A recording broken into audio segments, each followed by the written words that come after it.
Hello， 大家好，我是老麦。今天的视频呢，老麦想跟大家说一说如何在网上卖东西，特别是卖什么，还有呢，就是如何才能免税啊。那想到这个话题其实是因为我之前在网上卖过各种各样比较正常也比较奇葩的东西啊。那比如说比较正常呢，最开始上学的时候，我收过一些教科书，然后第2年呢转手把它卖掉。或者是2016年的冬天呢，我以$5一张的价格收过一大批的 PS 的这个游戏转手呢再在亚马逊上以15块钱一张的均价把它卖掉。那比较奇葩的呢，是我有一次在沃尔玛逛的时候，发现了那种特别便宜的鱼钩那真的就是那种钓鱼的钩子。然后当时的原价我记得是$5一个，然后他们处理5毛钱一个。那我直接呢一口气就买了上百个鱼钩然后挂在eBay上卖掉。所以这个话题其实也挺有意思的因为这算是我在15年、16年开始自己摸索副业的第一步。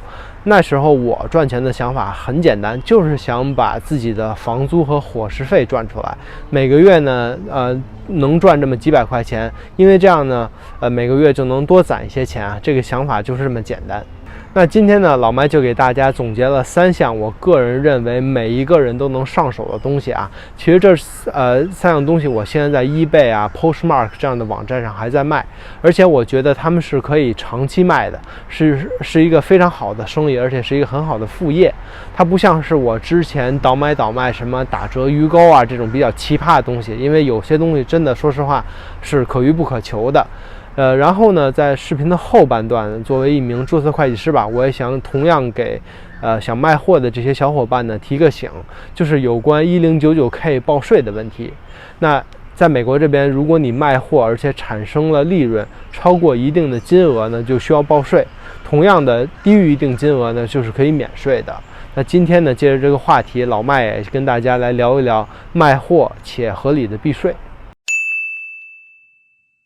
那第一项呢，就是珍藏版的杂志这里呢，我给大家准备了一本我即将要卖的杂志。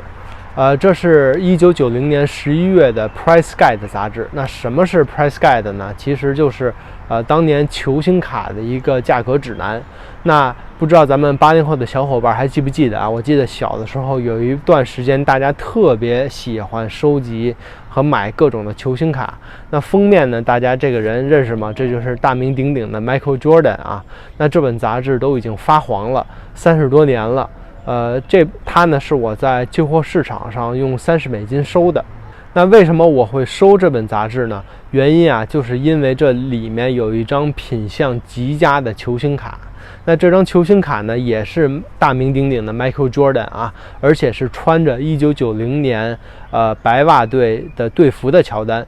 那这张卡目前在eBay上的价格可以卖到$81，所以大家看这个利润其实还是挺可观的特别是这种品相非常好的球星卡，那如果连着原本的杂志一起卖的话，价格是非常不错的。如果大家买卖这种东西，建议大家呢多去美国当地的旧货店逛一逛。在美国这边呢，有一些比较大的 thrift store 也就是旧货市场、二手市场。那比较出名的是 Goodwill、Salvation Army 还有 Savers。那这种市场呢，非常容易淘到比较有意思的东西特别是一些古董类的东西。然后买卖古董工艺品这类东西呢，最好的方式就是 eBay。你只需要下载一个 eBay 的 APP， 然后呢去这种店里面逛，然后边逛边查就可以了。所以这本杂志加上这个球星卡呢，我的成本呢是$30，扣去运费平台费，如果用$80出售的话，那还可以净挣$30多。那目前逛这种二手商店已经成为了我个人的一个习惯有的时候我就喜欢找一个不忙的下午，比如说星期天我自己呢就去这样的店里慢慢的淘，那一定能淘到一些非常有意思的小东西。买回来之后呢，进行一下简单的拍照整理然后就可以挂在我的eBay店上进行交易了。第2项呢，给大家看的就是球鞋。那这双耐克鞋呢，是我30块钱从打折店淘来的。目前这双鞋呢，在网上可以卖到$90那有些网友问了，为什么会有这双鞋这么便宜呢？原因是有2个。第一呢，就是号大。这双鞋的鞋号呢是美国的12号啊，相当于欧洲码的45号。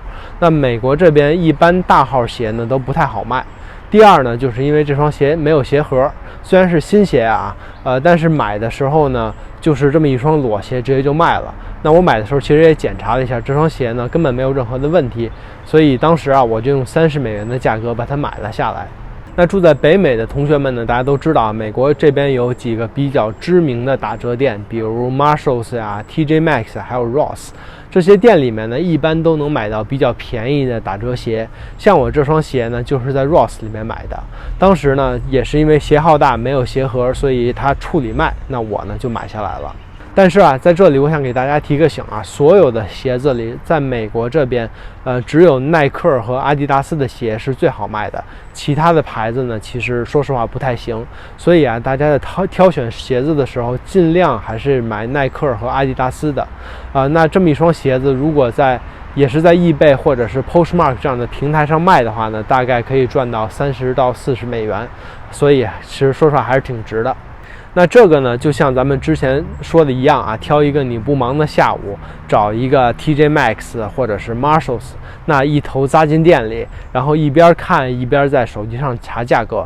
那如果价格的差距，对我个人来说啊，如果价格的差距大于10美元，我觉得就可以直接出手买了。这里呢还有一个小诀窍啊，就是这种大型的打折店呢，都是15天之内可以退货的。那如果你买了挂在网上，15天之内没有卖出去，你可以原封不动的找商店给退了。其实这也是基本就是零风险了。那最后一个呢，就是二手电脑。那这呢是我收来的一台联想 ThinkPad 的笔记本电脑，成本呢大约是150美金，配置呢我会放在屏幕上啊。倒腾二手电脑的最简单的一个升级方式呢，就是升级内存。你只需要一个小改锥和一个新的内存条，就可以直接升级内存了。大家可以看到啊，这台电脑的原本内存呢只有8个 G， 那按照现在的标准啊，其实不是很够用。那这样呢，我就从网上买来了新的内存条，然后呢自己给它升了个级，升到了16个 G。那如果之前的配置不动，再换上16个 G 的内存，那这样的电脑基本上可以卖到300美金。然后呢，内存条的成本啊只有65美金。其实这样的成本是150加上65等于215。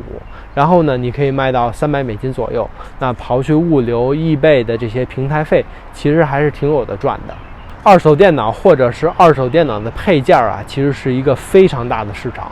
那如果喜欢鼓捣电脑的小伙伴呢，其实真的可以去研究一下啊。那我的进货途径啊，其实就是 Facebook Group 啊，特别是学生多的这种 group 啊，每年临近黑五的时候呢，那很多人都想升级电脑，同时啊，他们又想把自己手里的电脑呢处理掉。那像这一台呢，就是我去年黑五收来的，然后自己给它升了级。今年这不是马上就要夏天了吗？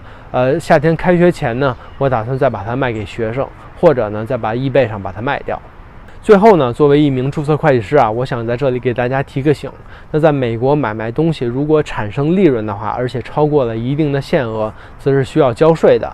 那一般来说，如果你一年的 transaction 超过了200单，同时流水的金额啊超过了2万美元，这两个条件必须同时满足，那么平台比如说像 eBay 啊或者是 Postmark 啊，就会给你发一张 1099K 的表。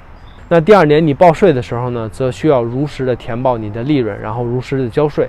但是大家注意啊，如果你生活在 VA、MA、MD 和 VT 这4个州的话，他们的 1099K 的标准呢，只要超过600美元就会收到 1099K 的表。那如果你生活在伊利诺伊州，那则超过1000美元就会收到 1099K 的表。但是啊，美国其他的州的报税标准呢还是比较宽松的，都是200个 transaction 加上2万美元的标准。在这里呢，大家一定要小心啊，看清楚自己住的是什么州，然后呢再合法合理的报税。那希望我今天的分享呢，能够给大家带来一些启发。